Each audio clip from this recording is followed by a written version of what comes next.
विधायक गोपीचंद पडळकर द्वारा किए गए वक्तव्य के विरोध में आज चंद्रपुर में क्रिश्चियन समाज बांधव की or say Sant Andrea church से जिलाधिकारी कार्यालय तक एक मोर्चा निकाला गया, जिसमें बड़ी संख्या में नागरिक सहभागी हुए। मोर्चे में शामिल सभी नागरिक अपने हाथों में विभिन्न प्रकार के फलक लिए हुए थे।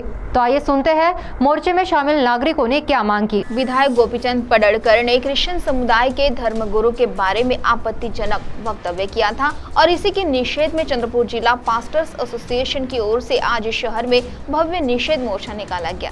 जैन टॉकीज के पास से सेंट आंद्रिया चर्च से जिलाधिकारी कार्यालय तक यह मोर्चा निकाला गया। मोर्चा के बाद मुख्यमंत्री को जिलाधिकारी द्वारा निवेदन दिया गया। इस मोर्चा में बड़ी संख्या में समाज बांधव शामिल हुए थे। पडळकर इनके विधान से समाज की भावनाओं को ठेस पहुंची है, उन पर अपराध दर्ज करने की मांग की गई है। तो आइए सुनते हैं इस संदर्भ में समाज बांधवों ने अपनी प्रतिक्रिया देते हुए क्या कहा।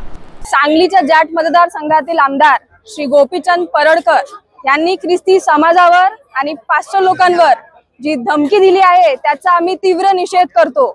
प्रचार करणाऱ्या पास्टरला ठार मारण्यावर 11 लाख रुपये बक्षीस देण्याची ही भाषा ही अतिशय चुकीची, संविधानाच्या विरोधाची आणि समाजात भांडणे लावणारी आहे। आमचा धर्म आम्हाला प्रेम, शांती आणि सेवा शिकवतो। म्हणूनच आम्ही संयमाने आणि कायद्याच्या चौकटीत राहून ही लढाई लढत आहोत आणि न्यायाची मागणी करत आहोत। डॉक्टर बाबासाहेब आंबेडकर यांनी बनवलेल्या संविधानानुसार पडळकर यांचे वक्तव्य चुकीचे आहे।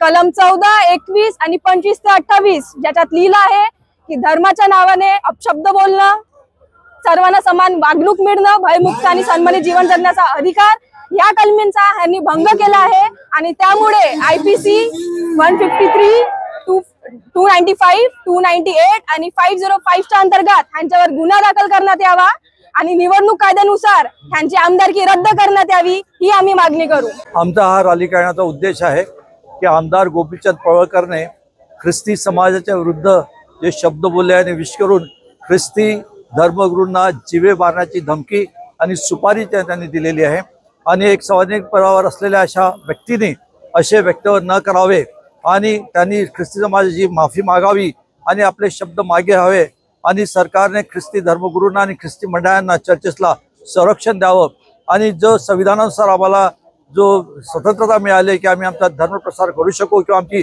प्रार्थना आराधना करू शकू त्याबद्दल सरकारने आमच्याकडे लक्ष द्यावं आणि त्यासाठी आम्ही हा मोर्चा संत आंद्रिया चर्चमधून चंद्रपूरमधून काढण्यात आलेला आहे आणि आमची ही विनंती आहे की मुख्यमंत्र्यांनी याच्याकडे लक्ष द्यावं, त्यांच्यावर गुन्हा दाखल करावा आणि त्यांची आमदारकी समाप्त करावी जेणेकरून अशा दुसऱ्या लोकांनी जे दुसऱ्या धर्माबद्दल अपशब्द बोलतात त्या लोकांच्या मनामध्ये भीती निर्माण व्हावी, संवैधानिक भीती, सरकारची भीती निर्माण व्हावी, ज्यासाठी हा मोर्चा आम्ही काढत आहे।